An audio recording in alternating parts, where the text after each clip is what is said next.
Ya, saya yakin dari tadi teman-teman udah membuat rangkuman sekilas. Jadi setidaknya bukan hal yang baru lagi sekarang tentang toleransi imunologi. Jadi pokok bahasanya ada overview, kemudian toleransi imunologi itu ada dua terhadap dari limfosit T dan limfosit B, dan masing-masingnya tersebut itu dibagi lagi menjadi sentral dan periferal. Sentral itu pusat, periferal itu yang dia udah keluar dari pematangannya. Berikutnya ada toleransi terhadap mikroba komensal. Oke, jadi ketika ada antigen ke dalam tubuh, itu sebenarnya ada dua nasib ya, antigen tersebut. Itu akan dikenali, kemudian membangkitkan sistem imun. Nah, ini yang selama yang kita pelajari, yaitu adalah sistem imun merespon, kemudian sistem imunnya bangkit. Nah, sebenarnya ada kemungkinan lain yang justru antigen tadi itu tidak diapa-apain, aliasnya itu dicuekin gitu ya, di-ignore. Nah, itu disebut sebagai proses toleransi. Ya, sebentar.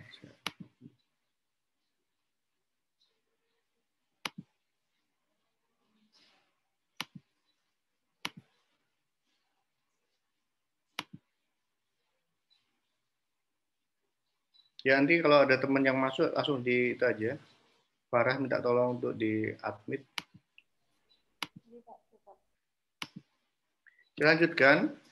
Jadi ada kemungkinan kedua, yaitu adalah antigennya tadi itu dicuekin, di-ignore, dan disebut sebagai tolerogen.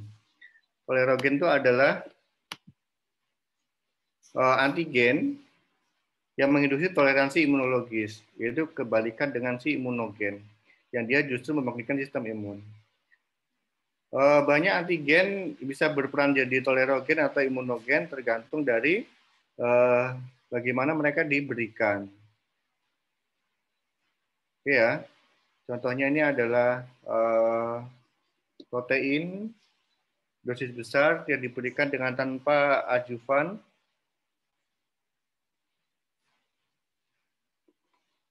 Ya, biasanya dia kurang imunogenik, nah itu sehingga biasanya adjuvan itu ditambahkan untuk meningkatkan aktivitas vaksin. Contoh adjuvan yang dipakai yaitu adalah aluminium hidroksida.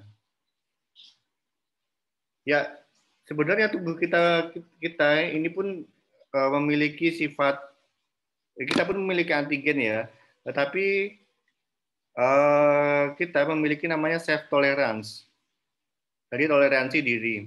Artinya sistem imun kita itu tidak terpicu untuk aktif terhadap self antigen. Nah, itu karena ada mekanisme self tolerance. Tetapi jika ada reaksi yang justru imun bangkit terhadap antigen diri, nah itu disebut sebagai autoimunitas. Nah, penyakit yang disebabkan itu disebut sebagai penyakit autoimun. Oke, itu adalah pengantarnya.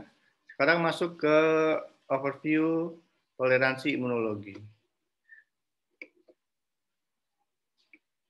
Nah, ada suatu mekanisme di mana limfosit yang mengenali antigen diri secara afinitas tinggi, itu dia akan dieliminasi. Kita udah belajar ya awal bulan lalu, antigen yang demikian itu harus dieliminasi. Nah,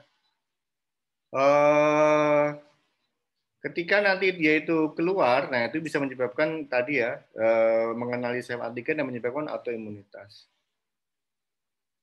Nah, ini ada self tolerance. Ada dua mekanisme toleransi, ada sentral dan periferal. Jadi ini ada lymphoid precursor. yang mana pada organ limfoid primer atau organ limfoid generatif, yaitu pada timus itu untuk pematangan sel T dan bone marrow untuk pematangan sel B. Nah, yang merah ini adalah sel T, yang pink purple ini adalah yang B. Nah, limfosit imager ini bisa mengalami beberapa nasib. Jika dia afinitasnya sangat tinggi terhadap self antigen, maka dia dipicu untuk mengalami apoptosis. Nah, untuk si sel B yang sama, dan dia juga mengenali self antigen secara kuat, maka akan ada proses editing reseptor. Jadi reseptornya itu diubah. Kemudian ada lagi mekanisme, yaitu adalah si sel T tadi, ini sel T, itu diubah menjadi sel Treg, sel T regulator. Nah, biasanya itu adalah CD4.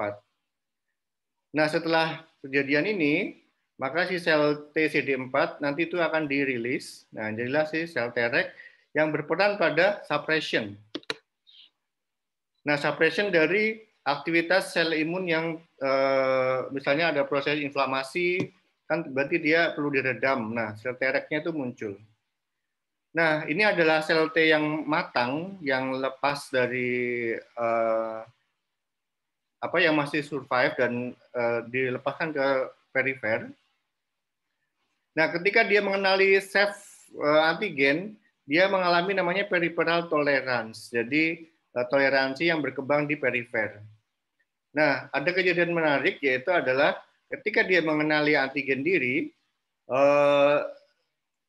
akan dipicu menjadi tidak respon. Nah, itu disebut sebagai unresponsiveness atau disebut juga sebagai anergi. Jadi dibuat dia itu unresponsive terhadap self antigen. Ketika dia terlalu kuat, maka akan dipicu ke apoptosis. Nah, ini ketika tadi proses itu ya, sistemnya udah bangkit, dia akan dinetralkan oleh sel Treg supaya sistem imunnya itu tidak berkepanjangan jika sudah selesai. Jadi ada perlu resolusi. Misalnya pada proses inflamasi itu ada mekanisme penekanan dari sel Treg supaya sudah selesai, perangnya sudah segera selesai. Nah itu. Nah ini adalah gambaran umum proses tolerans sentral dan periferal yang melibatkan organ limfoid generatif atau primer di timus atau bone marrow dan periferal tisu yang ada di jaringan limfoid sekunder. Ya, itu adalah prinsip dari toleransi secara umum. Berikutnya kita bahas toleransi pada si sel T. Ya, limfosit toleransi terhadap limfosit T. Jadi saya katakan ada sentral dan periferal. Jadi selama pematangan di timus banyak sel T imager yang mengenali antigen dengan high avidity itu akan mati ya. Dan beberapa yang hidup dia akan berkembang menjadi sel Treg CD4+. Nah, proses induksi kematian tadi itu dikenal sebagai deletion atau negative selection. Yang keduanya melibatkan MHC kelas 1-2 dan tadi ya dipicu untuk apoptosis. Nah, ini adalah contoh gambarannya. Jadi ini adalah di timus. Timus itu adalah tempat pematangan limfosit T. Nah, ini adalah sel APC yang menyajikan antigen. Nah, ketika dia spesifik antigen dan ternyata aviditasnya tinggi, maka dia dipicu apoptosis. Atau beberapa juga itu masih bisa hidup dan diubah menjadi sel Treg.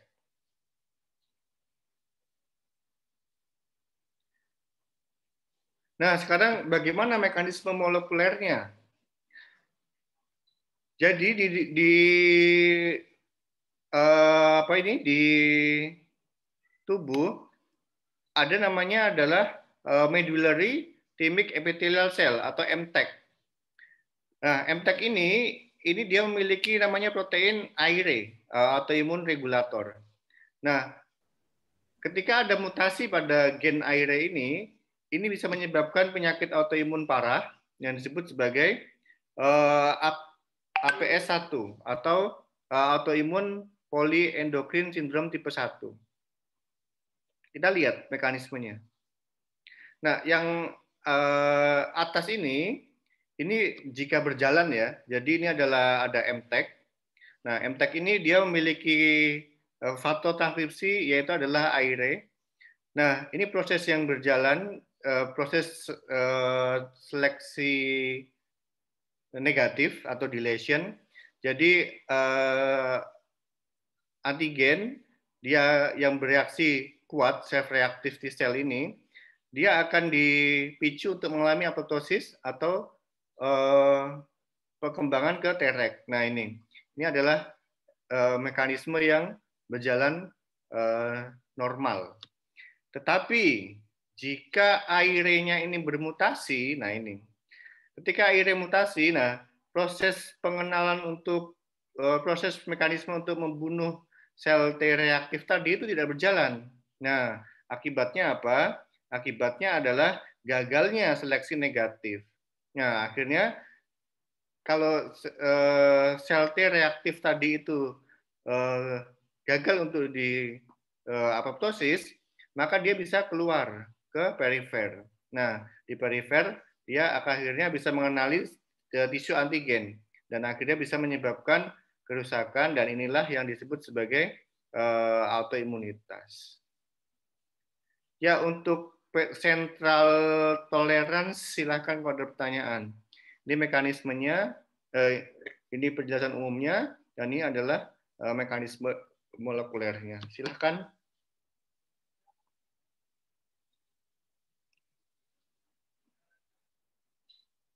Di buku kalian tadi ada gambar itu juga kan ya?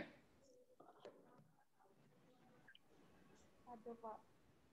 Oke, ya, ini saya pakai edisi yang terbaru. Yang saya bagi tadi edisi lama. Tapi mudah-mudahan isinya sama. Izin bertanya, Pak. Ya, silakan.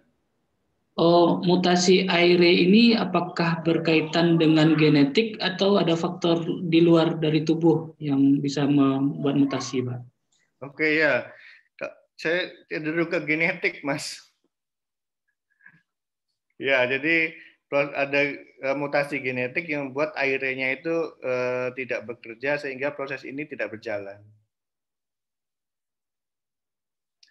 Ya, ketika membahas autoimun pasti AIRE muncul ya. Jadi sekarang teman-teman udah tahu inilah yang terjadi. Dampaknya adalah tidak berjalannya proses seleksi negatif itu ya, itu yang terjadi.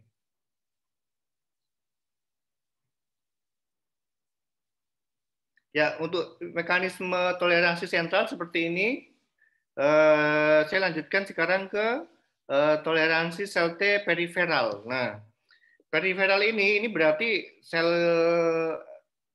T-nya ini udah keluar ya, sel T-nya udah masuk ke sistem sirkulasi.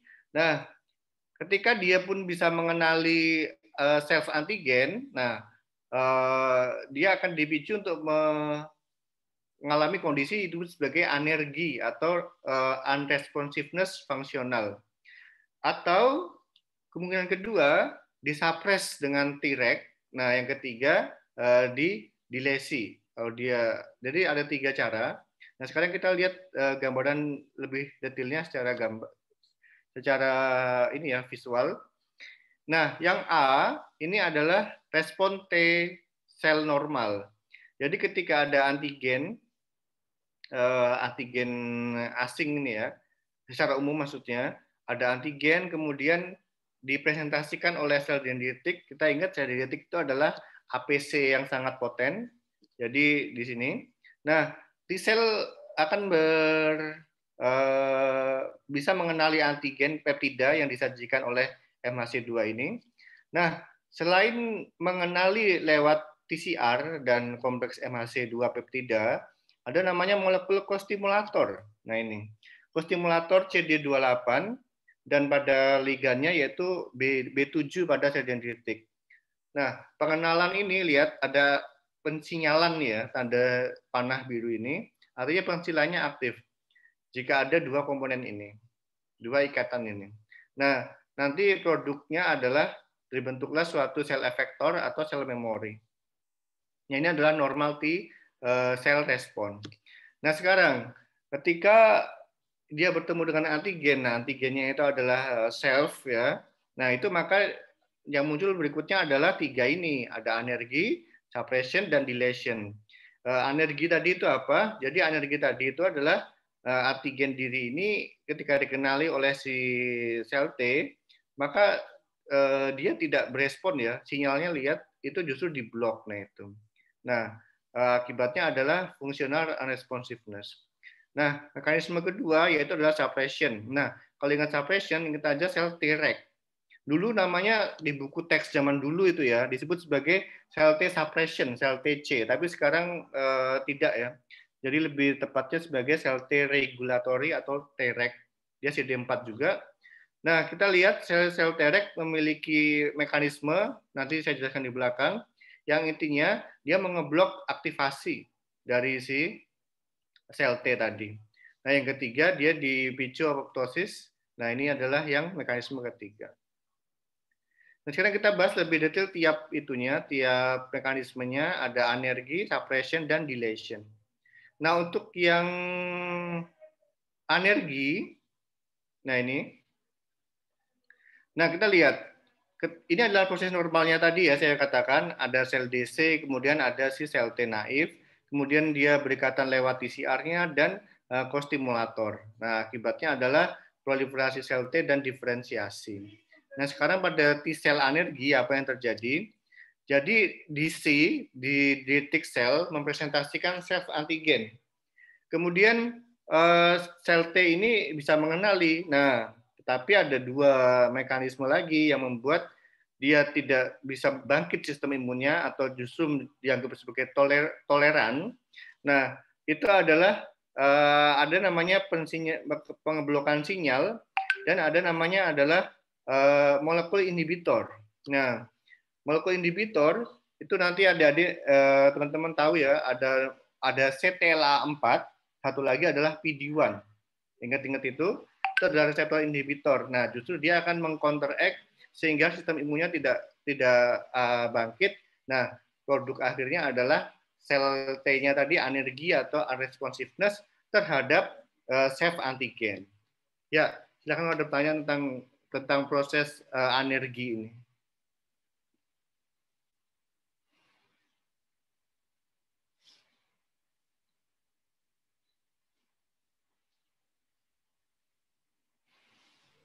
Pak mau tanya. Ya, silakan. Kan di anergi itu setelah si naif T-cell ini dia rekognisi self antigen kan terjadi signaling block, itu apa otomatis terjadi langsung signaling block atau gimana Pak? Oke, kita lihat ya untuk yang bagian signaling block ya. Kita baca, signal transduction is blocked by anergic cell. Ya, ini tidak diketahui Mbak Nur Hilayah ya. Jadi not fully known. Jadi berbagai metode eksperimen untuk itu tidak bisa menjelaskan. Tapi yang ini adalah direkrutnya molekul inhibitor seperti tirosin fosfatase. Jadi ya ini masih belum jelas. Tapi untuk yang bagian yang inhibitor ini sudah diketahui. Kita lihat ya, ada CTLA4. Ini adalah kita tahu ya, ini adalah molekul inhibitor. Nah, satu lagi adalah si PD-1. Nah, mungkin teman-teman tahu PD-1 itu adalah molekul inhibitor yang sangat terkenal sekarang karena dia menjadi target untuk obat anti kanker sebagai checkpoint inhibitor. Ya, jadi itu penjelasannya untuk yang ini anergi. Sekarang kita lebih baca detail lagi untuk yang inhibitor. Tadi saya katakan ada dua molekul inhibitor yang kita kenal sekarang, yaitu ada CTLA4 dan PD-1. Nah, CTLA4 ini bekerja dengan cara sebagai berikut. Nah, ini adalah si sel dendritik, kemudian ini ada sel T, sama ya, mereka berikatan. Tapi kita lihat si sel T-nya, ini dia mengekspresikan CTLA4. Nah, sehingga kalau inhibitori ini bekerja, berikatan dengan ligannya pada si sel dendritik, maka responnya itu kayak ini ya, dimatikan. Jadi berarti ini berikatan, tapi ini dihambat, sehingga hasilnya nanti responnya itu berakhir. Nah itu. Nah ini jalan pertama. Nah jalan yang kedua ini melibatkan namanya sel Treg. Nah ini saya mau jelaskan tadi. Si sel Treg dia ternyata bisa mengekspresikan namanya CTLA4. Kita lihat tadi pada proses yang ini ikatan kostimulator itu sangat penting. Jadi mutlak diperlukan jika sel imunnya mau bangkit, yaitu adalah kostimulator itu CD28 pada sel T dan B7 pada si DC. Tapi yang terjadi jika sel Treg-nya datang, kita lihat. Si sel Treg ternyata dia punya CTLA4. Kita lihat ya, sel Treg punya CTLA4. Nah, dia diikat ke B7. Nah, B7 ternyata dia bisa mengenali untuk CD28, kostimulator atau inhibitor CTLA4. Jadi B7 itu ternyata ini ya, multifungsi. Dia bisa mengikat ke kostimulator CD28 maupun inhibitornya. Nah, pada kasus si kata dengan si sel Treg, justru B7 itu dipakai untuk sel Treg. Nah, akibatnya tangan yang ini dipakai buat penghambatan dibanding untuk si CD28-nya. Nah, ini adalah cara kerja si sel Treg untuk menghambat proses aktivasi sel imun. Ya, silakan kalau ada pertanyaan.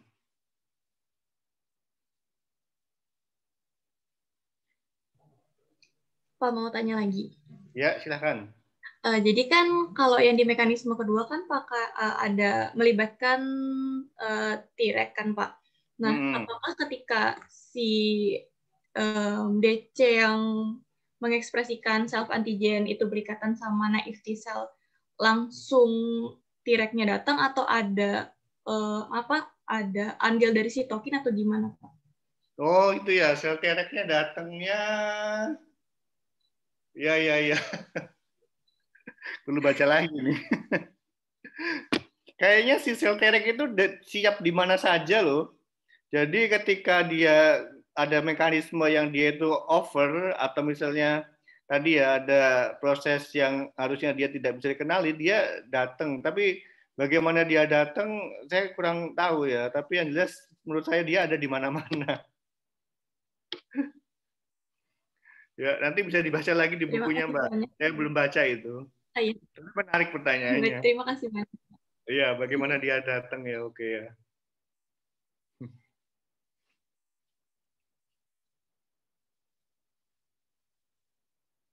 Oke, sekarang kita lihat perbandingannya antara si CTLA4 dan PD-1. Kita ingat dia adalah molekul inhibitor. Ternyata mereka sedikit ada perbedaan. Kalau yang CTLA4, dia utamanya di organ limfoid sekunder, contohnya mungkin di nodus limfa, tonsil, dan lain-lain. Kalau PD-1 itu pada jaringan perifer. Kemudian untuk yang stasenya, itu CTLA4 di bagian induksi atau di priming. Nah, kalau PD-1 itu justru di fase efektor. Jadi kalau ingat CTLA4 itu justru adalah masih ke DC ya. DC misalnya dengan si sel T. Karena ini adalah proses priming, induksi untuk pembentukan sel imun. Tetapi untuk si PD-1 dia di fase efektor. Jadi misalnya sel T ketemu dengan si sel kanker. Nah, itu ya. Jadi PD-1 diekspresikannya pada sel kanker. Jenis sel yang dihambat ini adalah CD4 dan CD8 untuk CTLA4, tapi untuk PD-1 lebih banyak ke CD8. Ekspresi seluler pada Treg atau aktivasi sel T yang teraktivasi, kalau ini adalah pada si sel T yang teraktivasi. Oke ya, jadi PD-1 itu tidak melalui Treg. Ya, untuk sinyal yang dihambatnya, kalau CTLA4 tadi oke ya, dia berkaitan dengan CD28, berarti berkompetisi. Tapi untuk yang bagian PD-1, dia menghambat ke pensinyalan kinase. Ya, jadi lebih pada ke ke pensinyalannya.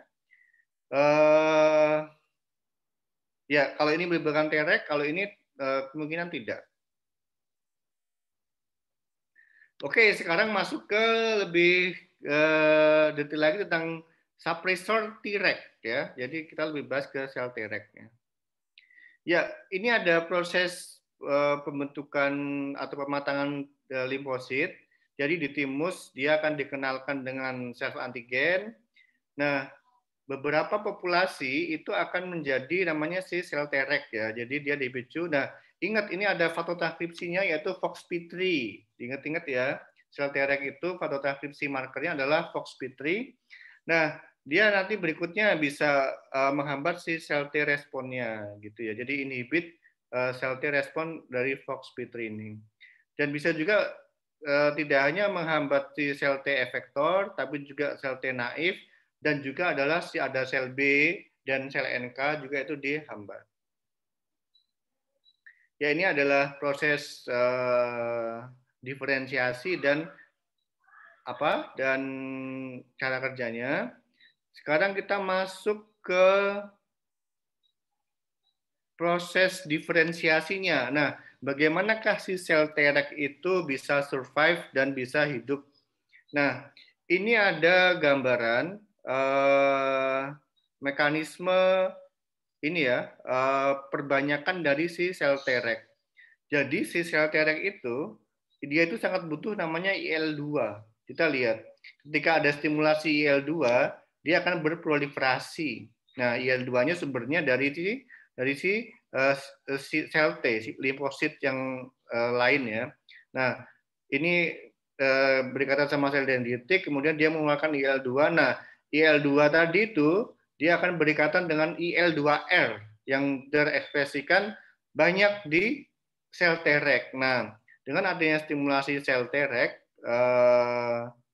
dengan adanya stimulasi IL-2, maka kita lihat proliferasi dan maintenance dari sel Treg itu akan bekerja dengan bagus. Berikutnya, sel Treg inilah yang menghambat aktivasi dari sel ini. Jadi dia ini ya, cukup licik ya.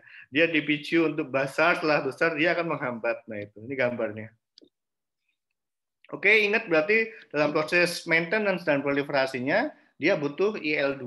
Dan ingat ya, kita lihat ekspresi FOXP3. Nah, tadi adalah faktor transkripsi penting untuk perkembangan dari si sel Treg. Nah, sekarang pertanyaan berikutnya, bagaimanakah mekanisme aksi dari sel Treg? Nah, ini. Nah, tadi kan di gambar ini cuma ditunjukkan ini ya, proses inhibisinya saja. Dia bisa menghambat sel T naif, sel efektor, dan sel B. Sekarang adalah penjelasannya bagaimana dia bekerja. Nah, ternyata ada tiga ini ya, ada tiga mekanisme bagaimana peran imunosupresif dari si sel Treg. Nah, pertama, dia mensekresikan sitokin imunosupresif, yaitu IL-10 dan TGF-beta. Yang kedua, dia menurunkan kemampuan APC untuk menstimulasi sel T. Nah, teman-teman pasti ingat ya, tadi dia bisa berikatan dengan si sel B dengan molekul B7 pada APC, gambar pertama-tama tadi. Nah, yang mekanisme ketiga ini cukup menarik tadi, dia menghabiskan IL-2. Nah, IL-2 harusnya dipakai untuk sel T tadi untuk berproliferasi, tapi dipakai buat dia karena apa? Karena si sel Treg itu IL-2 reseptornya, IL-2R-nya itu sangat tinggi ya, sehingga dia bisa menghabiskan IL-2 yang ada. Nah, itu adalah cara kerja dari si sel Treg. Ya, silakan adik-adik kalau ada pertanyaan silakan.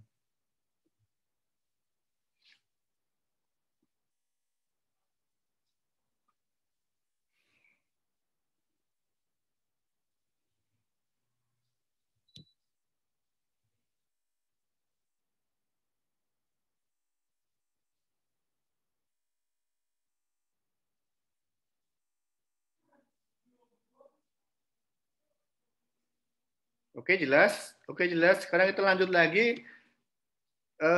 Tadi masih ingat nggak sitokin supresif apa yang dihasilkan oleh si sel Treg? Interleukin 10 sama TGF-beta. Oke, TGF-beta tinggal 10. Dan sekarang kita bahas kedua sitokin tersebut. Kita masuk dulu ke TGF beta, tapi sebenarnya teman-teman bisa baca sendiri ya. Kita baca yang tebal-tebal aja.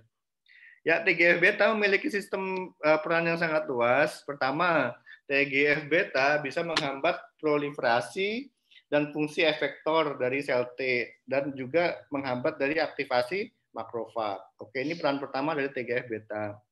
Nah, kemudian TGF beta juga meregulasi diferensiasi subset berbeda secara fungsional dari sel T. Nah, yang ketiga adalah TGF beta menstimulasi produksi IgA antibody yang diinduksi oleh si sel B untuk switch ke isotype A. Ini berikutnya TGF beta mempromosikan repair. Ya, kita tahu ya bahwa setelah inflamasi itu harus ada proses resolusi. Nah, resolusi itu satunya adalah proses repair. Nah, itu melibatkan TGF beta. TGF beta itu dihasilkan salah satunya oleh si sel Treg. Nah, IL-10 ini pun termasuk sebenarnya sitokin multifungsi ya. Dia sangat versatile dan dia terlibat pada proses berikut. IL-10 menghambat produksi IL-12 yang diaktif dengan apa ini bi-activated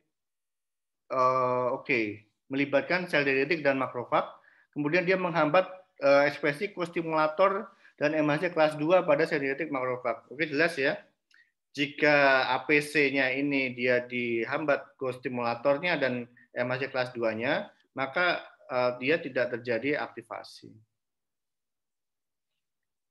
Ya, sel Treg ini sangat penting pada self tolerance dan autoimunitas. Ini terbukti pada beberapa eksperimen pada penyakit ini ya, transplant rejection, GF host disease, kemudian ada autoimun dan penyakit inflamasi lainnya. Oke, sekarang kita masuk ke bagaimanakah proses dilesi sel T melalui jalur apoptosis. Nah, apoptosis ini dibagi menjadi dua jalur. Ada jalur namanya mitokondria atau intrinsik. Jalur yang kedua adalah jalur ekstrinsik atau melalui jalur death receptor. Nah, keduanya ini dimulai dari stimulus yang berbeda, tetapi endingnya sama. Endingnya sama yaitu dia diaktifkannya molekul namanya molekul caspase utamanya adalah caspase 3 dan caspase 9. Nah, caspase 3 dan 9 tadi nantilah yang akhirnya bisa menghancurkan ini ya, menghancurkan bangunan sel, misalnya sitoskeleton atau DNA atau komponen membran pada inti. Nah, sehingga nanti selnya tadi itu terbentuk apoptotic body. Nah, itu yang nanti akhirnya bisa dimakan oleh makrofag. Nah, untuk yang di bagian sini, untuk yang bagian ekstrinsik, death receptor ini, dia melibatkan namanya reseptor. Nah, ini adalah namanya FAS ya. Kita lihat, gambar ini adalah sel yang mau dibunuh. Nah, dia ada ikatan dengan sel lain, yaitu ada FAS dan FAS ligand, atau TNF dengan TNF reseptor. Nah, ini adalah jalur death receptor atau reseptor kematian. Nah, untuk yang jalur mitokondria atau intrinsik, stimulusnya adalah ini. Defisiensi cell growth factor, DNA damage, protein misfolding. Udah familiar belum ya dengan jalur apoptosis ini? Coba Mas Davani kok udah familiar belum dengan jalur ini? Kalau belum, nanti saya jelaskan. Kalau sudah, saya lewatin. Kalau saya belum, Pak. Oh, belum. Oke. Ini adalah proses yang sangat penting ya, mungkin di buku-buku teks patologi itu akan sering ditemui. Sebenarnya ini udah di luar kepala sih. Oke, nggak apa. Tadi untuk death receptor lebih simpel, jadi ada ikatan dengan FAS ligand.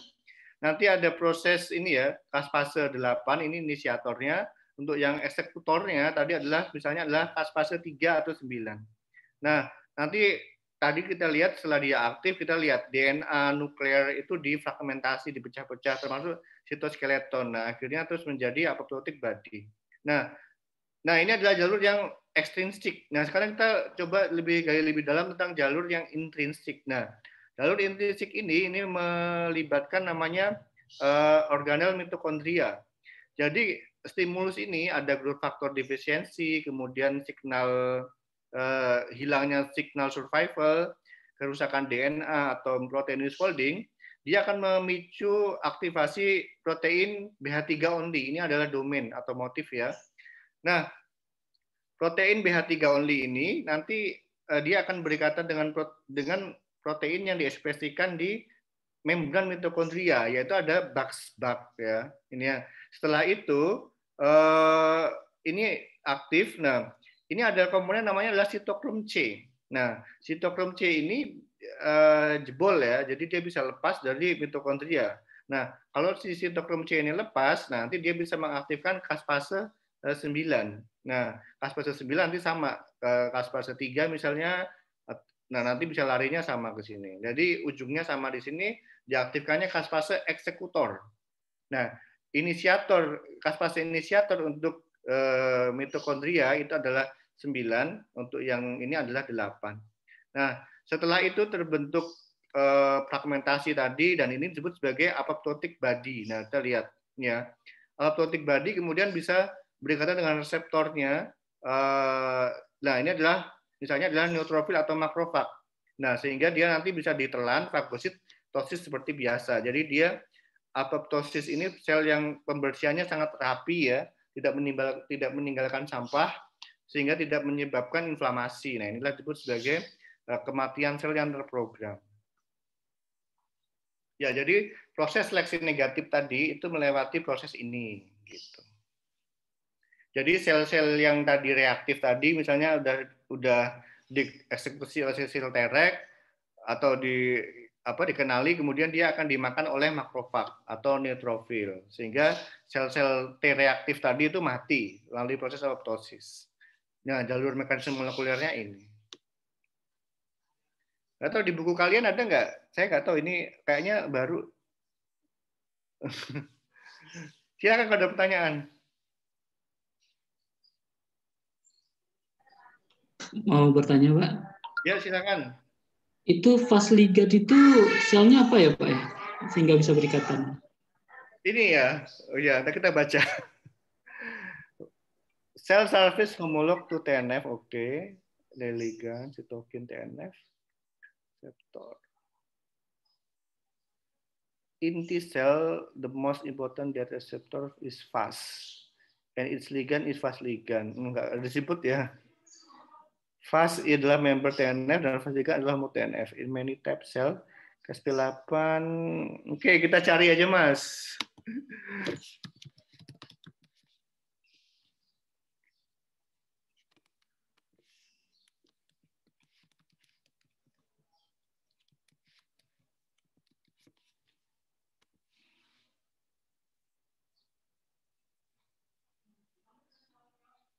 Oke.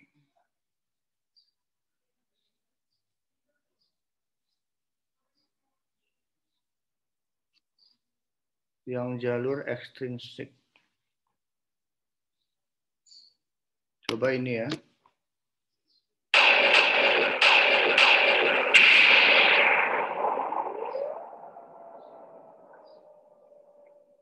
Welcome back to Apoptosis on Catalyst University. My name is Kevin Tokoff. Please make sure to like this video and subscribe to the channel for future videos and notifications. In the previous video, we discussed what's on this slide, which is the mitochondrial pathway of apoptosis.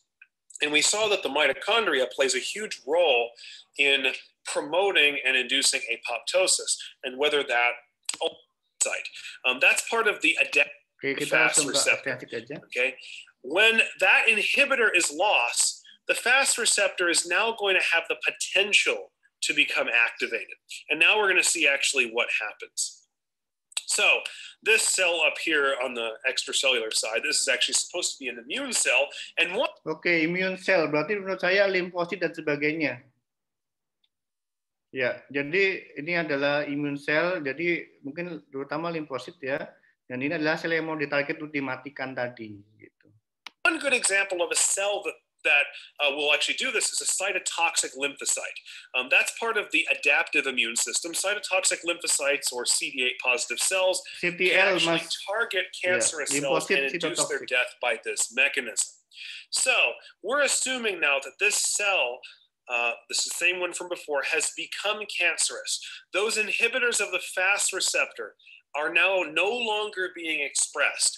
And so now if a white blood cell, such as our cytotoxic lymphocyte, comes over here, it's actually going to express in its membrane FAST ligand. So the FAST ligand is expressed by the immune cell, and the FAST ligand can come over here and bind to the FAST receptor. Now, in all reality, you need clustering of a bunch of receptors. It's actually at least 3 of them and 3 FAST ligands. This is just shown to be shown like this for simplicity. But ultimately, the FAST ligand from the cytotoxic lymphocyte, or CD8 plus lymphocyte, is going to come over here and bind to the FAST receptor. Again, those inhibitors of the FAST receptor are no longer expressed. Oke, ya udah kejawab pertanyaannya. CTL jawabannya.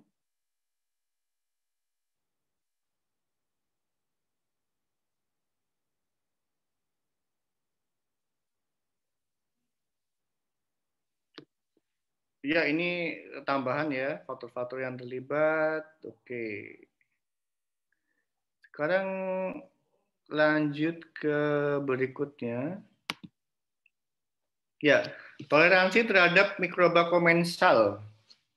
Jadi kita tahu ya, di usus kita itu banyak sekali organisme yang hidup secara berdampingan, tapi kok mengapa itu tidak dianggap sebagai benda asing, padahal itu nyata-nyata benda asing gitu kan. Nah, itu ternyata penjelasannya karena ini toleransi gitu ya. Tapi untuk lebih detailnya baca sendiri ya. Ini sangat singkat sekali ya. Di paper jurnal biasanya dia banyak. Tapi itu cukup membuat tadi ya stimulasi untuk kita berpikir. Tapi utamanya ini ya, dia sebut ini si sel Treg tadi yang berperan gitu ya. Ya. Sel Treg tadi yang berperan terhadap mikroba komensal tadi, sehingga sistem imun kita itu tidak bangkit dengan tadi itu. Sekarang kita masuk ke mekanisme autoimunitas. Ya, kita tahu bahwa autoimunitas ini sangat complicated ya, jadi kita tidak tahu sebabnya, tapi tiba-tiba itu ada dan jumlahnya sangat besar dan sangat membebani penyakit penderitanya karena pengobatannya masih terbatas, kemudian hampir ada yang tidak ada obatnya, nah dan bisa juga mengarah ke prognosis yang buruk. Nah, itu adalah autoimunitas. Sekarang kita lihat ke ininya, jadi ke faktor-faktor yang terlibat, ternyata ada 2 yang bisa dikategorikan, yaitu ada faktor genetik, oke. Nah, yang kedua itu adalah lingkungan.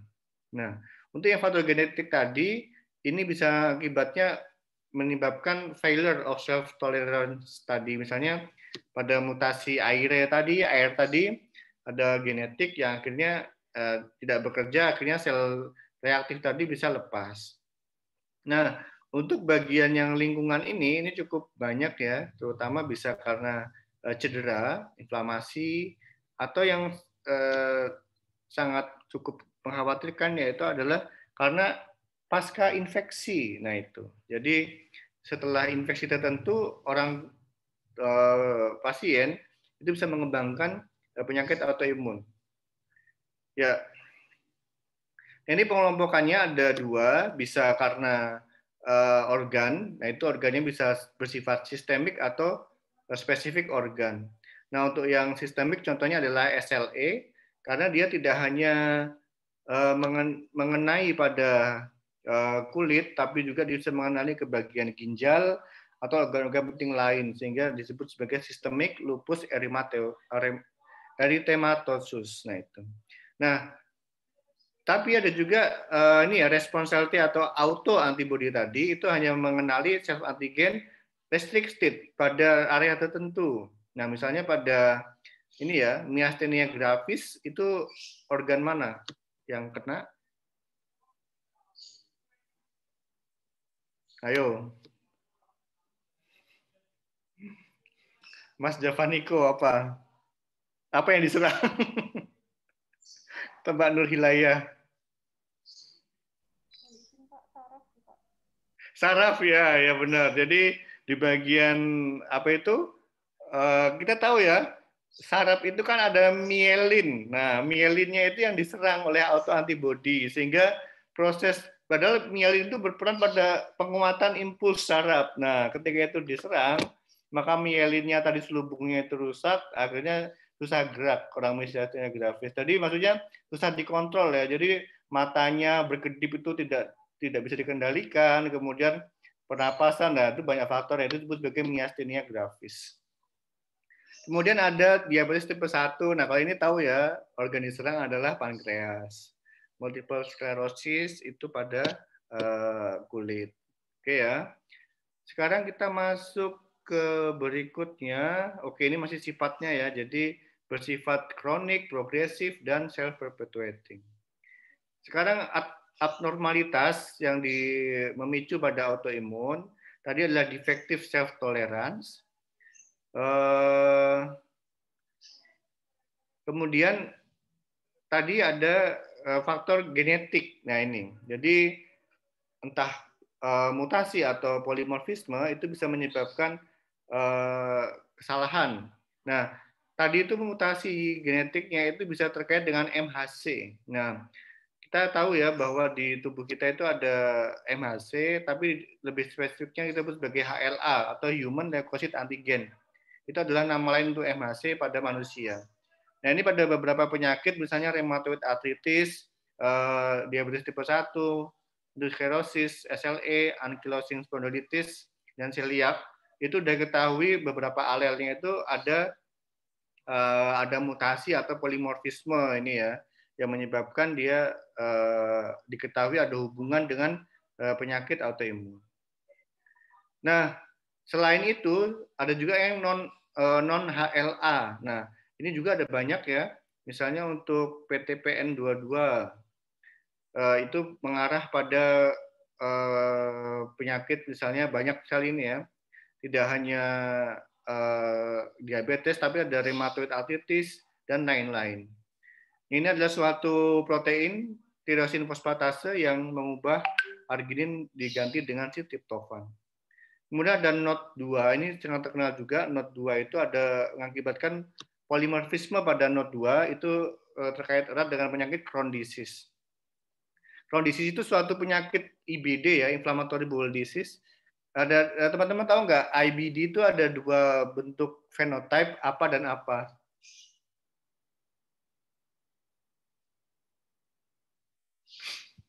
Ya, Mas Javaniko.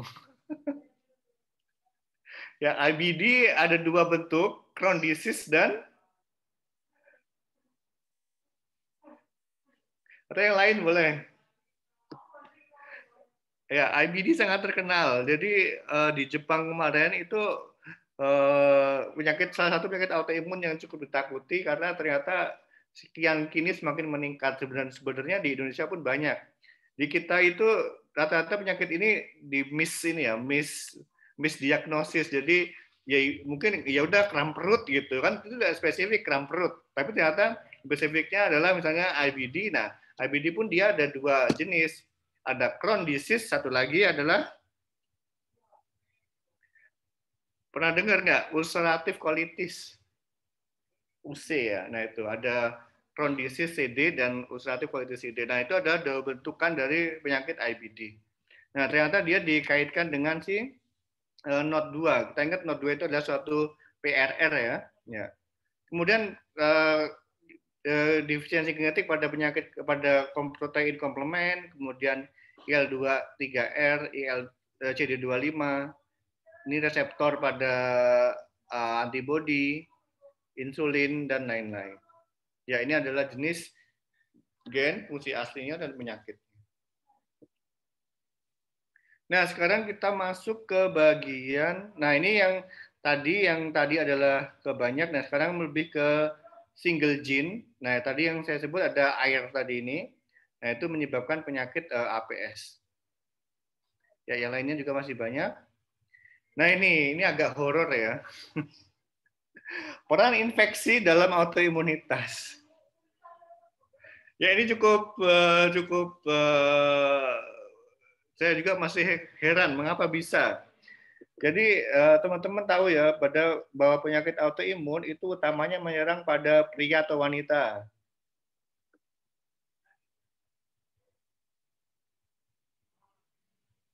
Ya silakan.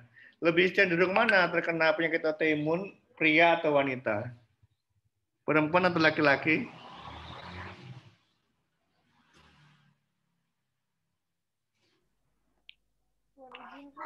Kalau pasien yang saya sering temui itu perempuan, Pak. Iya, Mang.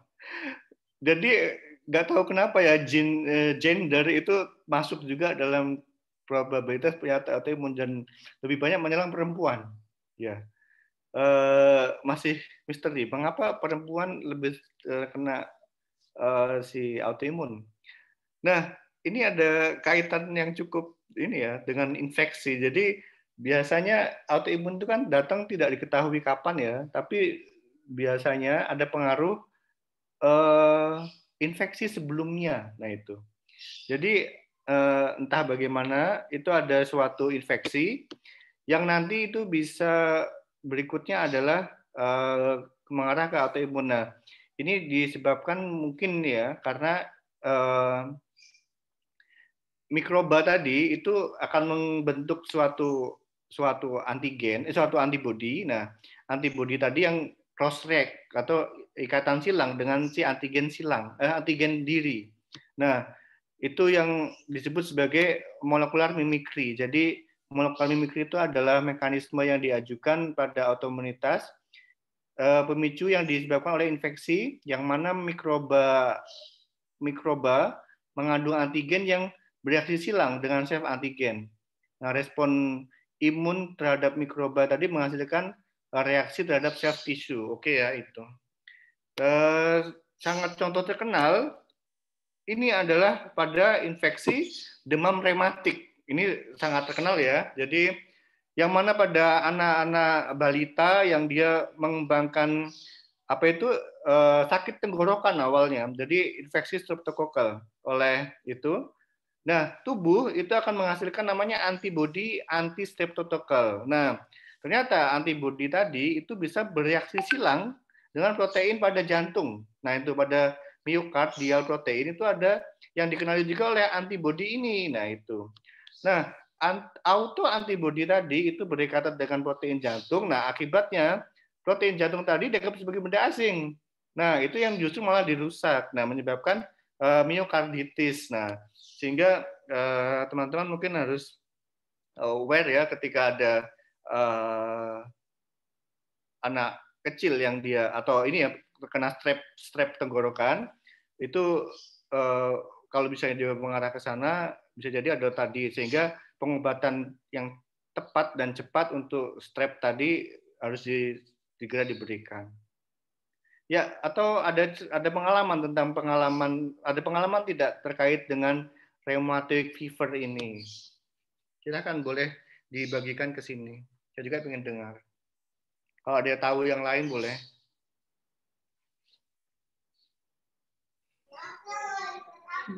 Kalau pengalaman, Pak, itu kebanyakan sering terlewat gitu, Pak, di fasilitas kesehatan tingkat pertama gitu. Karena dianggapkan cuma pasien batuk. Namun setelah ada gejala menyerang sendi-sendi, menyerang organ-organ lain, baru di sana, ternyata dia terkena rheumatic fever. Oke. Jadi kalau udah seperti itu gimana, Mas? Kalau udah lewat terus kemudian diketahui tadi itu berarti penyembuhannya ke tadi ya? Ke yang sudah komplikasi berarti tadi itu ya? Iya. Kalau kemarin pernah ada yang belum parah gitu, Pak. Itu di puskesmas kami menginjeksi antibiotik sekali berapa waktu gitu, saya lupa. Jadi dia selama berapa lama? Iya, iya. Dia dalam rangka untuk membunuh si strepnya itu berarti ya? Iya benar. Iya, iya. Itu emang dampaknya cukup besar ya ini karena mengaruh ke organ-organ penting lain, dan sebenarnya kalau misalnya itu bisa ketahuan dari awal, bisa langsung diberi antibiotik yang tepat ketika itu. Saya juga ketika membaca ini, wah ini ya sayang sekali gitu ya maksudnya. Nah itu ternyata tadi auto antibodinya tadi bereaksi silang dengan organ-organ protein penting. Nah itu salah satunya di sendi atau di miokard gitu. Ya, jadi ini adalah contoh autoimun yang melibatkan infeksi. Nah, itu. Ini adalah satu contoh yang terkenal. Ya, tadi ya ini ada molecular mimicry. Jadi tadi si sel T atau si antibodinya itu ada ini ya, kita lihat ada mungkin ada kemiripan gini peptidanya sehingga si sel T atau antibodi tadi bisa mengenali sel self antigen tadi. Nah ini. Ya, oke, itu adalah contoh pengaruh infeksi dan autoimunitas. Faktor lainnya ada banyak. Ya, saya pernah dengar ceramah dari TED itu ya, TED mungkin teman-teman tahu TED sangat terkenal itu. Nah itu ada cerita orang curhat pasien dia terkena apa itu ya, sindrom kaki layu gitu ya. Jadi intinya dia tidak bisa berjalan. Ketika berjalan 1 meter aja dia udah kesusahan. Padahal dia sebelumnya seorang aktivis yang hampir tak pernah mengira dia bakal terkena itu gitu. Nah ternyata dia ke diagnosis ke dokter dan diagnosisnya dia tidak ada apa-apa gitu. Dia diketahui penyakitnya apa gitu. Kemudian dia buka internet, ceritakan kisahnya, dan ternyata tidak hanya sendiri dia yang terkena itu, terkena tadi ya, leg syndrome tadi itu. Nah, setelah di riwayat dia telusur, ternyata dia pernah mengalami infeksi herpes gitu. Nah, di usia mungkin 19 tahun, dia terkena penyakit herpes. Nah, umur 23 tahun dia baru kena tadi. Nah, itu mungkin ini ya, emang ada hubungan erat antara infeksi dan autoimunitas. Nah, lagi-lagi itu pada perempuan. Dan ketika dia mengembangkan pencariannya, ternyata penyakit-penyakit autoimun seperti skleroderma, kemudian yang lain, itu juga pada perempuan. Nah, itu. Jadi, kita pun banyak ya, kita lihat di portal-portal misalnya SLE, itu pun perempuan. Gitu. Jadi, dan itu masih belum ada ininya ya, belum ada obat yang tepat. Jadi saat ini ya baru imunosupresan, kemudian mungkin steroid, dan mungkin sudah ada perkembangan seperti penyakit rheumatoid arthritis sudah ada banyak obatnya, tapi untuk yang lain masih belum. Ya. Oke, sekian kuliah dari saya. Kalau mau berkomentar boleh, jangan tanya ya, saya nanti nggak bisa jawab. Ya, tentang autoimunitas dan toleransi. Izin apa Pak? Izin bertanya Pak. Oh ya, gimana? Tadi itu tuh yang molecular mimicry, mikroba membentuk antibodi atau antigen yang mirip Pak?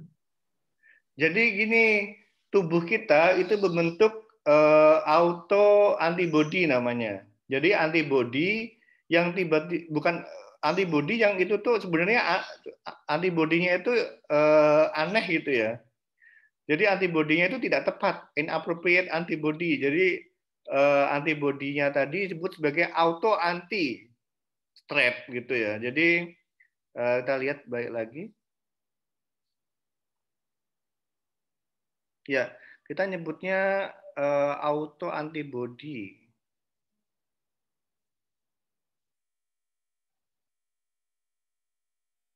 Ya, di sini.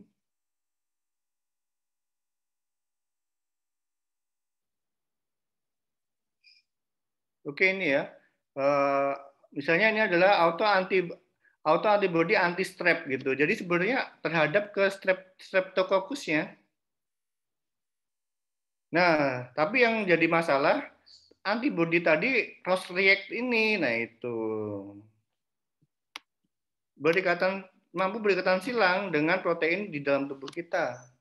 Contohnya adalah di miokard ini. Nah, itu yang jadi masalah. Nah, mimikri ini mungkin ini Mas ya. Jadi tadi ya ada menyerupai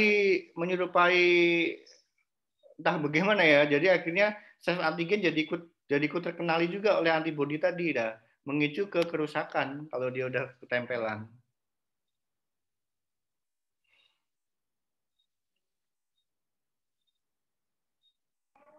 Berarti antibodi itu maksudnya antibodi kita yang berubah gitu ya?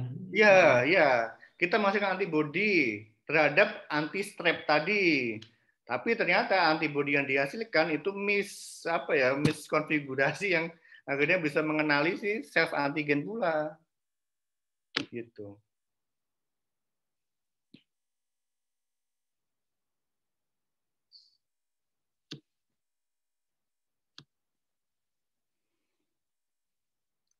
Oke, silakan.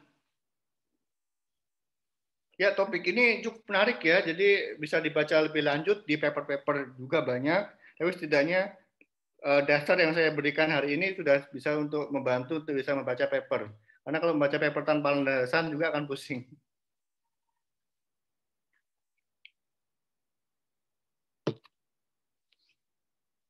Oke, jika tidak ada, cukup sekian dulu ya untuk kuliah kita imunologi. Sukses buat teman-teman sekalian.